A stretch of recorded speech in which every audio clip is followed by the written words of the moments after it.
Et voici notre tortue ultra rapide. Comme tout ce qui est électrique, la voiture d'Elon est tombée en panne. Bon, l'important ici est de ne pas se réjouir en avance. Il est peut-être idiot, oui. Mais notre Arnold sait parfaitement faire un clin d'œil. C'est juste dommage qu'il soit déficient intellectuel. On dirait que la batterie est morte. Maintenant, ces mecs doivent trouver un moyen de sortir de ce désert. Et c'est bien qu'Elon ait déjà trouvé quelque chose. Mais ce qui est encore mieux, c'est que son coffre contienne un seau, une mini-fusée et des provisions. Oh, des pommes de terre, c'est une excellente idée, ça. Après tout, une pomme de terre est capable de délivrer de manière stable 0,5 volts de tension. Il faut environ 13 volts pour démarrer la voiture à moteur à combustion d'Arnold. Donc, avec 26 pommes de terre, un clou en zinc et un fil de cuivre, nous devrions en avoir assez pour démarrer cette voiture. Oh zut! Le courant de démarrage est trop faible. Pour pouvoir démarrer ce moteur, il nous faudrait des centaines de milliers de piles de pommes de terre. Je te conseille de te dépêcher pour 2 raisons. D'abord, le soleil se couche et les nuits dans le désert sont assez froides ici. Waouh, les mecs, ça c'est une super tenue. J'espère juste qu'on va pouvoir se passer du fameux cristal bleu pour aujourd'hui. Eh mais attendez, je sais ce que vous essayez de faire là. Si on prend des boulons en zinc, des vis, de la monnaie, des éponges, de l'oxyde de potassium, du cuivre, des plaquettes de frein, et qu'on mélange tout ça ensemble, et qu'on les connecte à la voiture, ensuite on aura une charge régulière de la batterie. Bon, les mecs ont fait tout ce qu'il fallait, c'est juste dommage qu'il n'y ait toujours pas assez de puissance pour démarrer cette voiture. Dépêchez-vous! L'heure tourne, les mecs! Arnold, redresse-toi, reste pas comme ça! Attends, montre-moi ce que t'as trouvé là. Un aimant? Mais c'est exactement ce dont on a besoin, Arnold! Hé, Elon, tu crois vraiment que c'est le bon moment pour ça, là? Ah, je vois, c'est pour une cause commune. En 1831, Faraday a mené une expérience similaire pour la première fois. Pour cela, nous avons besoin d'une bobine, d'un fil de cuivre et d'un aimant. On insère l'aimant dans une bobine enroulée de cuivre et on la ferme. On déplace l'aimant à l'intérieur et dans chaque bobine de cuivre, une tension de 0,01 volts est désormais générée. Et grâce au grand nombre de spirales, le tout fonctionne parfaitement. Alors voyons comment ça fonctionne pour les mecs. Waouh! Fais juste attention avec tes doigts. Ah bon, au moins on a survécu. Hé, qui a éteint la lumière? Arnold, tu ferais mieux de ne rien toucher, hein? Qu'est-ce qui se passe? Arnold, cours! Oh bon Dieu! Regarde, on dirait qu'on est maintenant rendu au XIIIe siècle. Et on est ici, en plein pendant l'Inquisition. Quel voyage impressionnant! La mission principale de l'Inquisition était de combattre les hérétiques. Hé! En plus, il avait encore rien fait! Oh, ça y est, je crois que j'ai compris. Ils ont certainement dû prendre ton téléphone pour une sorte d'arme de magie noire. C'est vrai que l'Inquisition ne s'entendait pas très bien avec le progrès. Lorsque Galilée a prouvé scientifiquement que la Terre tournait autour du Soleil, cela a complètement contredit les idées catholiques. Arnold, en plus, t'as vraiment pas de chance. Tu savais qu'à cette époque, tous les roux étaient suspectés d'avoir des liens avec le diable. Détends-toi. Au début, ils vont simplement t'interroger. Prends un siège et calme-toi. Ici, les chaises sont faites en fer. Comme ça, elles peuvent être facilement chauffées. Les confessions étaient généralement obtenues par la torture. Tu dois renoncer à l'hérésie, Arnold. Pendant l'Inquisition, nombreux sont les rituels païens qui étaient en fait pris pour de la magie noire. Ils essayaient de convertir les païens au catholicisme. Allez, Arnold, c'est pas compliqué, embrasse le catholicisme et tu seras libre. C'est tout à fait vrai que l'Inquisition, parfois, laissait repartir les vrais repentis. Bon sang de bonsoir, mais qu'est-ce qui se passe encore? On dirait que quelqu'un t'a dénoncé.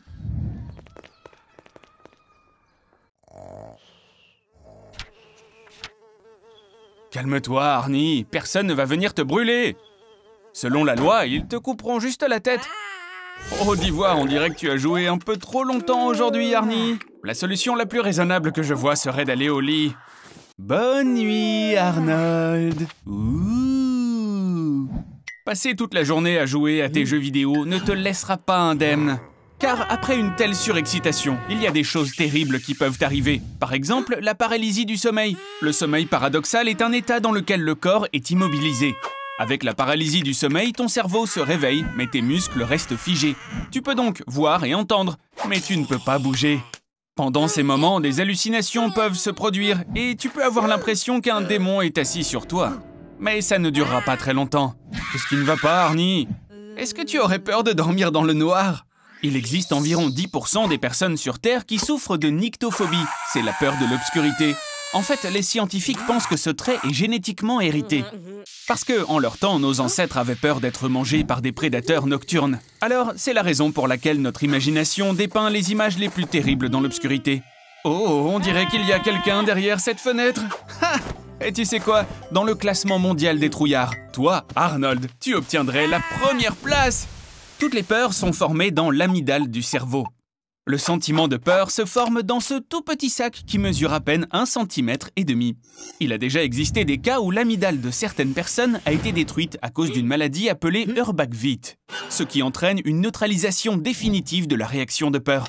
Mais clairement, cela ne s'appliquerait pas à toi, Arnold, parce que tu as peur de tout, même de ta propre ombre.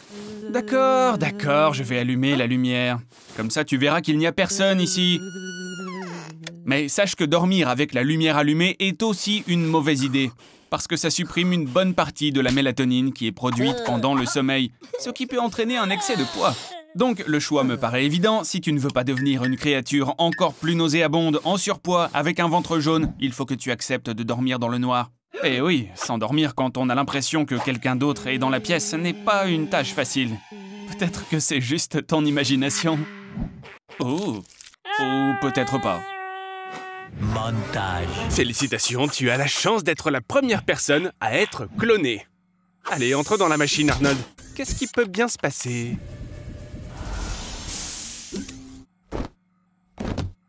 À présent, faisons un petit test. Qu'est-ce que c'est que ça? Le clonage n'a pas fonctionné comme prévu. Ton cerveau s'est divisé en deux. Et à présent, chacun d'entre vous ne dispose que d'un seul hémisphère. Mince alors! Le corps calleux relie les hémisphères du cerveau et se compose de 200 à 250 millions de fibres nerveuses, chacune longue de plusieurs centimètres. Si ta grand-mère les tricotait pour en faire du fil, elle pourrait les enrouler 3 fois autour de la Terre. C'est incroyable, non? Testons tes capacités cognitives. Bravo au cerveau gauche d'Arnold. Arnold au cerveau droit, qu'est-ce que tu fais là? Ah oui, c'est vrai, l'hémisphère gauche est responsable du langage. Donc ça va être compliqué de communiquer avec Arnold au cerveau droit. L'hémisphère gauche contrôle le côté droit du corps, et l'hémisphère droit contrôle le côté gauche. Donc si on enlève le corps calleux, comme on le fait dans les cas d'épilepsie sévère, la personne confondra d'abord ses membres gauche et droit. Faisons en sorte que tout redevienne comme avant. Montez dans la machine, les Arnold!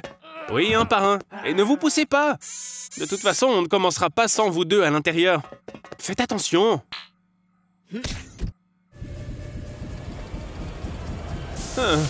On dirait que ça s'est bloqué. Attends une seconde, mon pote. La plupart des zones du cerveau dans les deux hémisphères sont dupliquées.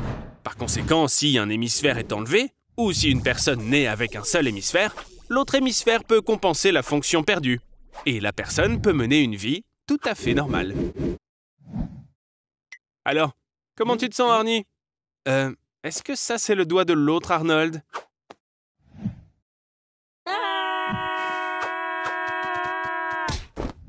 T'es pas fatigué de générer des images en utilisant l'intelligence artificielle, dis-moi? Waouh! Alors comme ça, t'as décidé de les mettre sur Tinder? Tu crois que quelqu'un va tomber dans le... C'est pas possible! Un nouveau message? Quelqu'un t'invite à sortir, Arnie? Ta photo inoffensive sur les médias sociaux, comme des millions d'autres d'ailleurs, fait partie d'une base de données pour la reconnaissance faciale dans la rue. Aux États-Unis, un adulte sur 2 figure dans cette base de données et peut être suivi à la trace à l'aide de 50 millions de caméras de rue. Par conséquent, l'intelligence artificielle, avec une probabilité de 99%, te trouvera où que tu sois. Mais même l'intelligence artificielle ne pourra pas t'aider avec ta garde-robe, tu vois. Après tout, c'est vrai qu'il est difficile de choisir entre 2 t-shirts verts. Arnold, l'essentiel est de rester toi-même et d'agir de façon naturelle. Enfin, pas tant que ça non plus.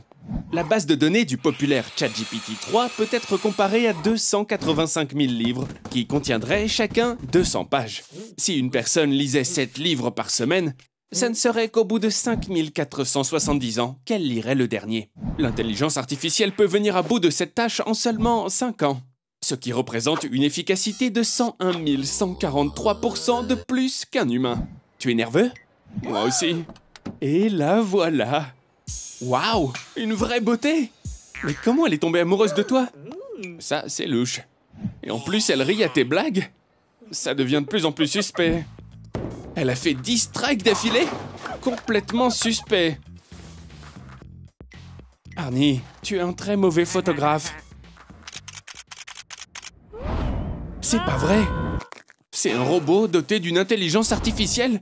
On dirait bien qu'elle ne recherche pas l'amour, Arnold, mais quelque chose d'autre. Tu ferais mieux de courir, Arnie.